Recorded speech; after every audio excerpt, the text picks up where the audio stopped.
उत्तराखंड को मिला best adventure tourism destination award. CM ने प्रदेशवासियों को दी बधाई, कहा अवार्ड से बढ़ेगी उत्तराखंड की शान।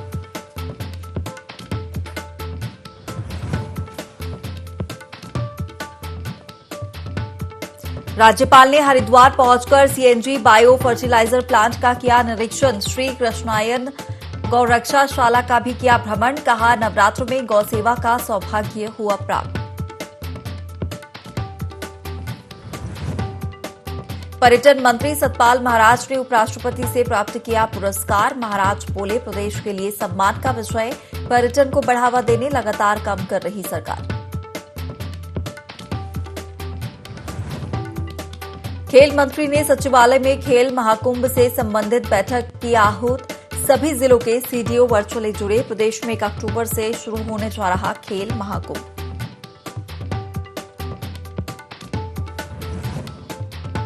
और चिकित्सा शिक्षा निदेशालय में स्वास्थ्य मंत्री ने राजकीय मेडिकल कॉलेजों के निर्माण के लिए समीक्षा। कई मेडिकल कॉलेजों में चल रहे हैं निर्माण कार्य, सभी को समय पर पूरा करने के दिए निर्देश।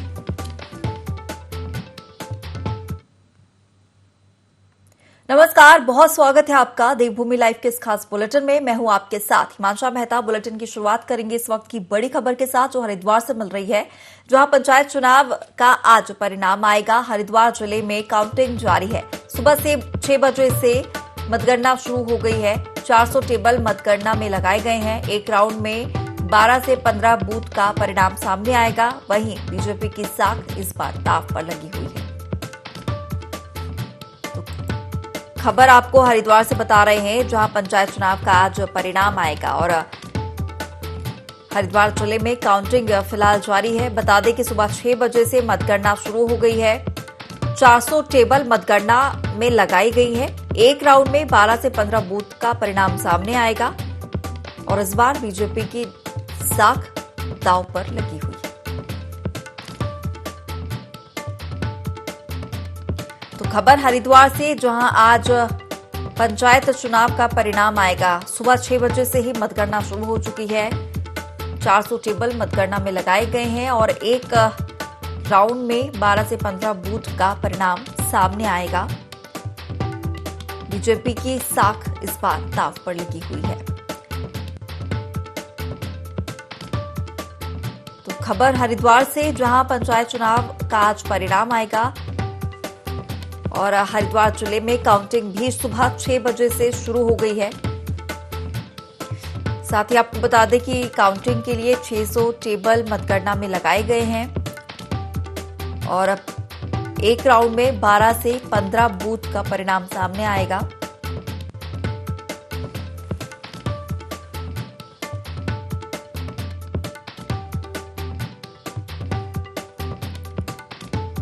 खबर हरिद्वार से आपको बता रहे हैं, जहां पंचायत चुनाव का आज परिणाम आएगा।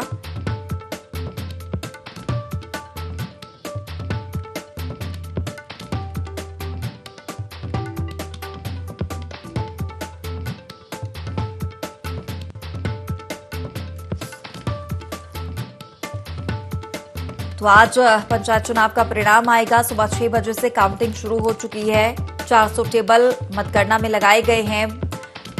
एक राउंड में 12 से 15 बूथ का परिणाम आएगा। बता दें कि बीजेपी की साख दांव पर है और 400 टेबल मतगणना में लगाए गए हैं। एक राउंड में 12 से 15 बूथ का परिणाम सामने आएगा।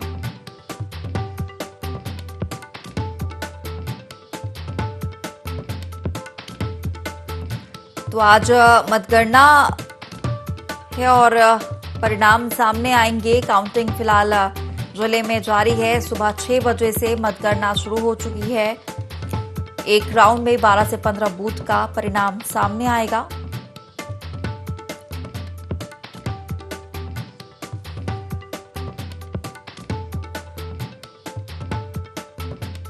काउंटिंग सुबह 6 बजे से शुरू हो चुकी है और जल्द ही परिणाम भी घोषित हो जाएंगे।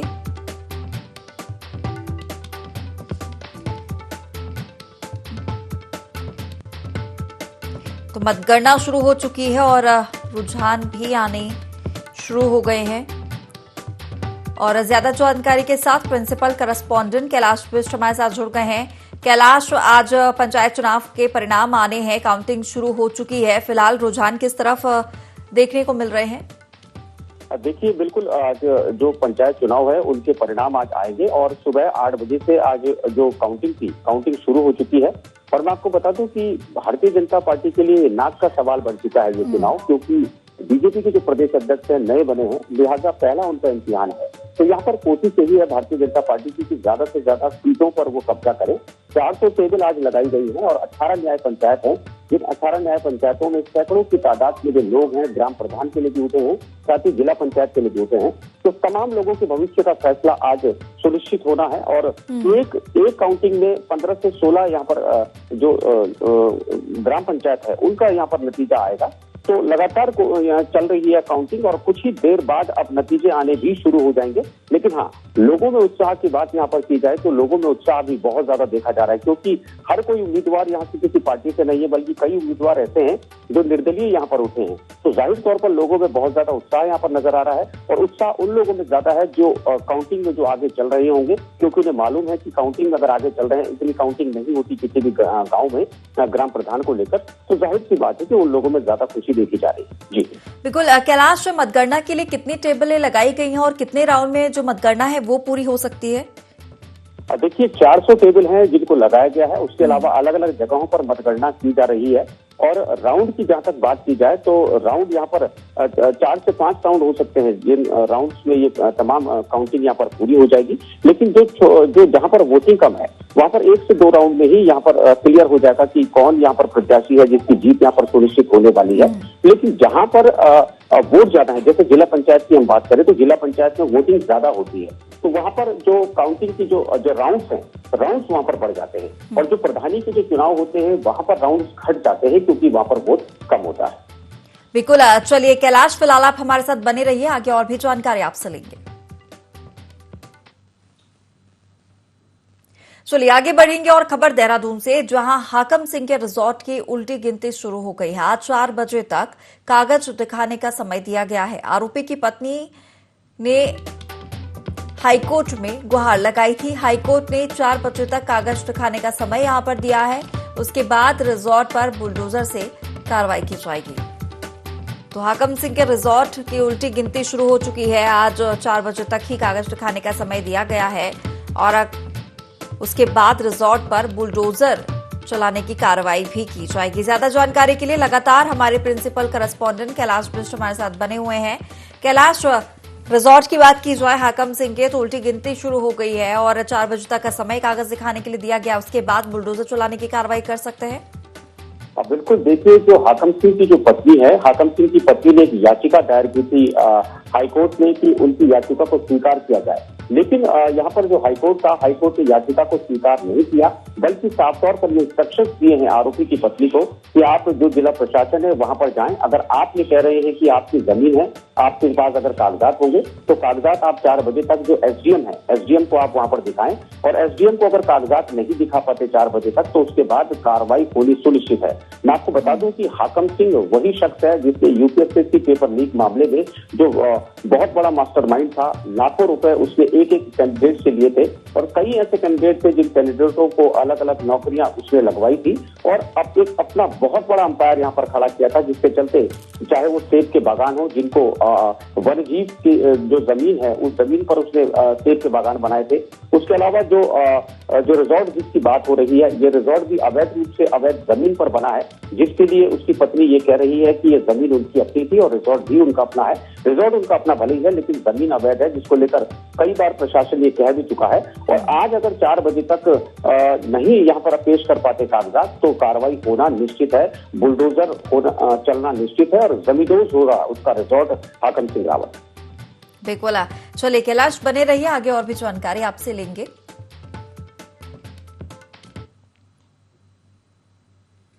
चलिए आगे बढ़ेंगे और अब खबर देहरादून से, जहां दून में लगातार डेंगू के मामले बढ़ रहे हैं। 45 नए डेंगू के मरीज सामने आए हैं। अब तक जिले में 716 मरीजों में डेंगू की पुष्टि हुई है। 13 मरीज अस्पताल में फिलहाल भर्ती किए गए हैं। तो लगातार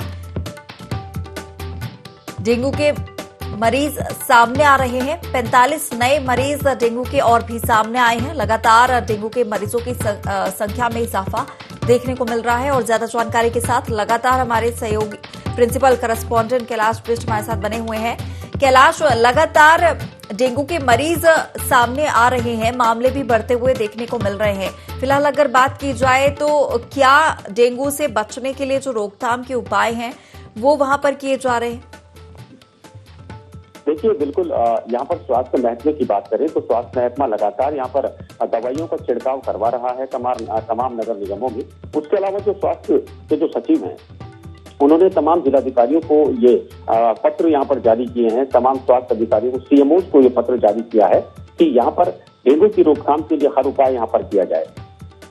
जितने भी नगर निगम है, जितने भी नगर पालिकाएं हैं, तमाम आयुक्तों को ये साफ तौर पर इंस्ट्रक्शंस दिए गए हैं कि नगर निगम और नगर पालिकाओं की ओर से जो दवाइयों का छिड़काव होना चाहिए शहरों में और गांवों में, जो दिख रहा है। लेकिन हाँ, डेंगू लगातार पैर पसार रहा है। 700 से ज्यादा लोगों पर चिन्हित हो चुका है डेंगू और 45 नए मरीज आए हैं, तो जो कहीं न कहीं चिंता का विषय है। लेकिन जहां एक और प्रशासन की बात करें तो प्रशासन ने पूरी तैयारी अपनी की है। बिल्कुल कैलाश, यहाँ पर डेंगू के मरीज लगातार बढ़ते हुए मिल रहे हैं, प्रशासन भी सतर्क नजर आ रहा है। लेकिन हालांकि देखने वाली बात होगी, रोकथाम के उपाय लगातार किए जाते रहे ताकि जो मरीज है उनमें कमी आ सके। हमारे साथ जुड़ने के लिए आपका बहुत शुक्रिया। विश्व पर्यटन दिवस पर उत्तराखंड राज्य को बड़ी सौगात मिली है। बेस्ट एडवेंचर टूरिज्म डेस्टिनेशन और पर्यटन के सर्वांगीण विकास के लिए उत्तराखंड को प्रथम स्थान मिला है, जिसका पुरस्कार उपराष्ट्रपति जगदीप धनखड़ ने प्रदेश के पर्यटन व संस्कृति मंत्री सतपाल महाराज को दिया। वहीं पर्यटन मंत्री महाराज ने समस्त प्रदेशवासियों और पर्यटन उद्योग से जुड़े लोगों को बधाई दी और कहा कि ये सम्मान उत्तराखंड के लिए गौरव की बात है। उत्तराखंड को मिले दोनों पुरस्कार ये सिद्ध करते हैं कि प्रदेश को लेकर पर्यटकों के बीच लोकप्रियता निरंतर बढ़ रही है। मसूरी में हेलीकॉप्टर के माध्यम से हिमालय दर्शन की सेवा का भी शुभारंभ किया गया है, जिससे पर्यटकों की संख्या में और बढ़ोतरी होगी।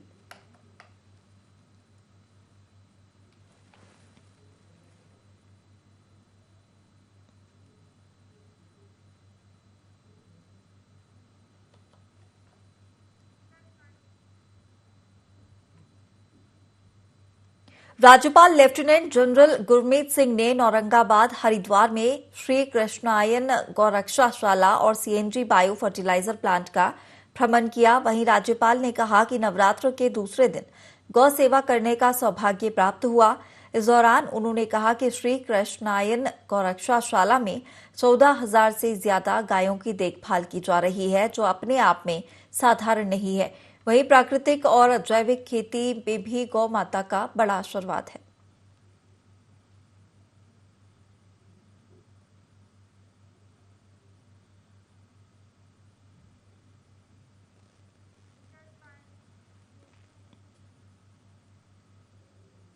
खेल महाकुंभ की तैयारियों को लेकर खेल एवं युवा कल्याण मंत्री रेखा आर्या ने बैठक की।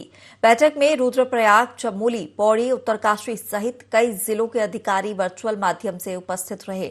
वहीं 11 अक्टूबर से शुरू होने जा रहे खेल महाकुंभ की तैयारियों के बारे में मंत्री रेखा आर्या ने जानकारी ली। साथ ही उन्होंने अधिकारियों को निर्देश देते हुए कहा कि ये आयोजन राज्य के लिए एक बड़ा आयोजन है। ऐसे में राज्य स्तर पर खेलने जा रहे खिलाड़ियों को किसी प्रकार की परेशानी ना हो, इसकी व्यवस्था सुनिश्चित कर ली जाए।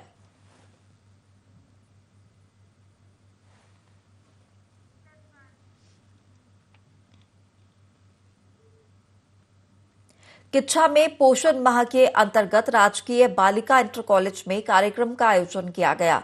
इस दौरान जीजीआईसी की छात्राओं ने तमाम सांस्कृतिक कार्यक्रमों की प्रस्तुतियां दी।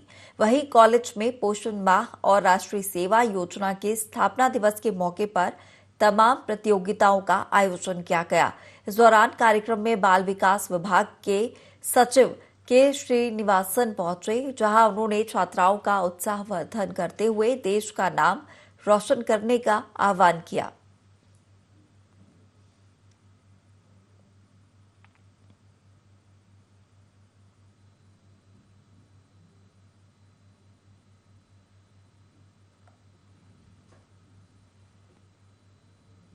किच्छा में पोषण माह मनाया जा रहा था, एनएसएस का स्थापना दिवस।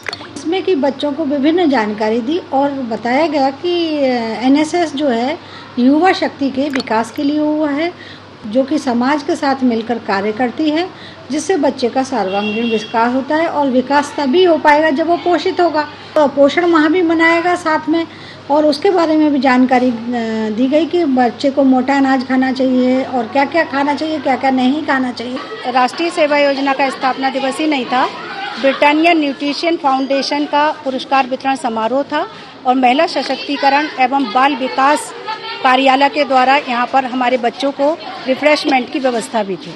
ब्रिटानिया न्यूट्रिशन फाउंडेशन की तरफ से मोहित जी यहाँ पर उपस्थित थे। उन्होंने अपने सभी कार्यक्रमों के विषय में विस्तार से बताया और हमारी छात्राओं के लिए समय समय पर ब्रिटानिया न्यूट्रिशन फाउंडेशन की ओर से उनका हीमोग्लोबिन चेक, उनको आयरन के बिस्किट्स, आयरन की टैबलेट्स और तमाम प्रतियोगिताएं कराई जाती हैं और वो सारी जानकारी जो हम अपनी छात्राओं को नहीं दे पाते हैं, उनकी ओर से हमारी छात्राओं को वो सारी जानकारी देकर लाभान्वित किया जाता है। उन्होंने कहा था पोषण की और सबकी ज़रूरत वो भी चाहिए। जैसे जैसे बॉडी अच्छा होगा तो ऑटोमेटिकली पढ़ाई भी अच्छा हो जाएंगे और कंट्री के लिए भी आपको आगे से अच्छा से हो जाएगा। और साथ साथ मैंने यही इनका ब्रिटानिया एसोसिएशन के साथ ये भी कह रहे थे आगे से प्रमोशन में मिलेट्स का भी जोवर बाजरा जो भी है वो भी ज़रा अपना रेसिपी में अपना खाने में यूज़ करने से आपको अच्छा से ताकत और वगैरह छोटी उम्र से आ जाएंगे। जो जैसे इन्होंने कहा था आज अनीमिया माल न्यूट्रिशन थोड़ा से ज़्यादा है अभी भी, और पर्टिकुलरली अमंग द लेडीज़ वो ज़्यादा ही है प्रेग्नेंट वुमन में और 21 से 28 साल तक के बीच वाले में। तो इसके लिए बहुत ही ज़रूरी है अवेयरनेस। उसके लिए पोषण माह ministry of women and child development करती है। खटीमा में अंकिता हत्याकांड मामले में विरोध जारी है। योगी सेना ने रैली निकालकर दोषियों को फांसी की सजा देने की मांग की।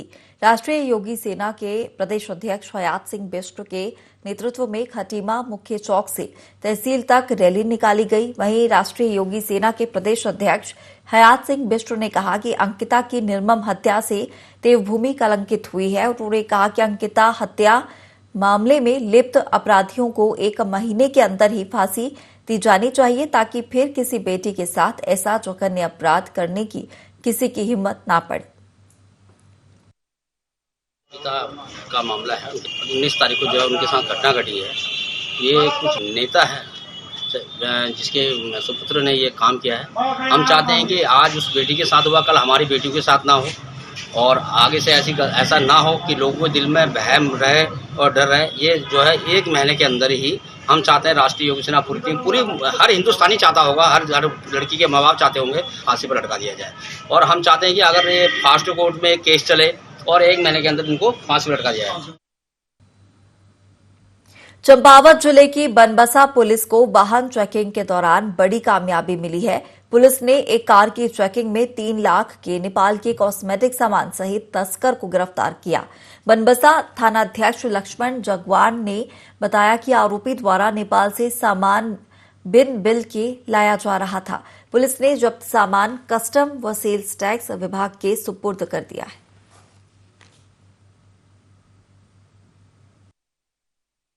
हमें शारदा बैराज की तरफ से एक गाड़ी बनबसा की ओर आते हुए दिखी, जिससे हमने रोका तो इसमें एक चालक आनंद बल्लभ जो गढ़ीकोट बनबसा के रहने वाले हैं वो मौजूद थे। तलाशी ली तो इनकी गाड़ी की, तो इसमें से हमें 21 पेटियां बरामद हुई, जिनमें से 5 पेटी शैम्पू की, 7 पेटी इसमें टूथपेस्ट और 9 पेटियां इसमें हमें टूथपेस्ट की मिली हैं, जिसे चालक अवैध रूप से तस्करी करते हुए यहाँ बेचने के लिए ला रहा था। इस संबंध में हमने जो समस्त माल को कब्जे में लेकर इसको आगे की अग्रिम वैधानिक कार्यवाही हेतु कस्टम विभाग के सुपुर्द। लोहाघाट के गोरखा नगर में दुर्गा महोत्सव का नगर पालिका अध्यक्ष गोविंद वर्मा ने शुभारंभ किया। उन्होंने गोरखाली समुदाय के प्रयासों की सराहना की और हर संभव मदद का भरोसा दिलाया। दुर्गा महोत्सव कमेटी के संरक्षक शेखर गोरखा ने बताया कि नव दुर्गा महोत्सव के दौरान बाल कलाकार नृत्य, गायन और सांस्कृतिक कार्यक्रम प्रस्तुत करेंगे।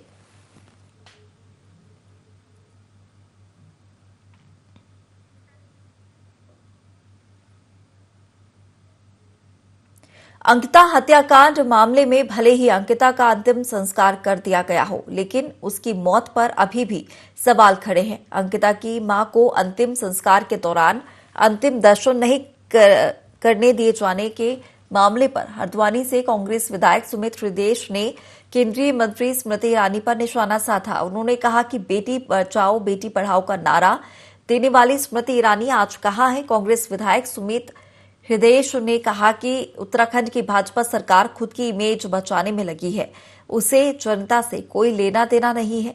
सुमित हृदयेश ने आगे कहा कि इस मामले में जितने लोग संलिप्त हैं उनको बेनकाब करने का काम सरकार द्वारा किया जाना चाहिए और अगर सरकार अंकिता के गुनहगारों को कड़ी से कड़ी सजा नहीं दिला पाई तो ये देवभूमि के लिए शर्मसार करने वाली बात होगी। इसके अलावा उन्होंने धामी सरकार में के आधी रात में बुलडोजर चलाने को भी तर्क संगत नहीं समझा।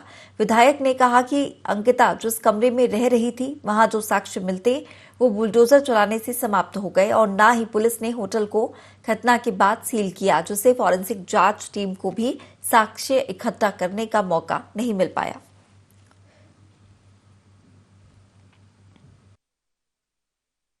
जिस प्रकार से पूरा प्रकरण हुआ है और पहले 3-4 घंटे जिस प्रकार से पुलिस ने संज्ञान लेने से भी एक तरीके से इनकार करा। स्मृति ईरानी कहाँ है? बेटी पढ़ाओ बेटी बचाओ नारा देना अच्छा है, पोस्टर पे अच्छा है। स्मृति ईरानी जी ने अभी तक ट्वीट क्यों नहीं करा? स्मृति ईरानी जी ने संज्ञान क्यों नहीं लिया? केवल देश में नारेबाजी करके भारतीय जनता पार्टी सोच रही है कि कार्य की पूर्ण तरीके से वो अपने कार्य पूर्ण कर रही है, कर्तव्यों का निर्वहन कर रही है। एक हमारी बच्ची, इस प्रदेश की बच्ची जिसके साथ इतने समय से शोषण हो रहा है, जो धीरे धीरे बात निकल के आ रही है और जिस प्रकार से हत्या कर दी जाती है और पुलिस प्रशासन, वाकई में मित्र पुलिस कभी कभी सोचने का विषय है कि ये मित्र किसके लिए है। तो इसलिए जो पूरा प्रकरण है बड़ा शर्मसार करने वाला है, सर झुका हुआ है कि दोबारा कोई भरोसा, किसी प्रकार का आश्वासन, कोई ऐसी कार्रवाई जिससे ऐसा लगे, तो इसलिए फास्ट ट्रैक कोर्ट में इस केस का निस्तारण होना चाहिए और सख्त से सख्त सजा दोषियों को मिलनी चाहिए। चलिए फिलहाल इस बुलेटिन में इतना ही। आप बने रहिए IND 24 के साथ।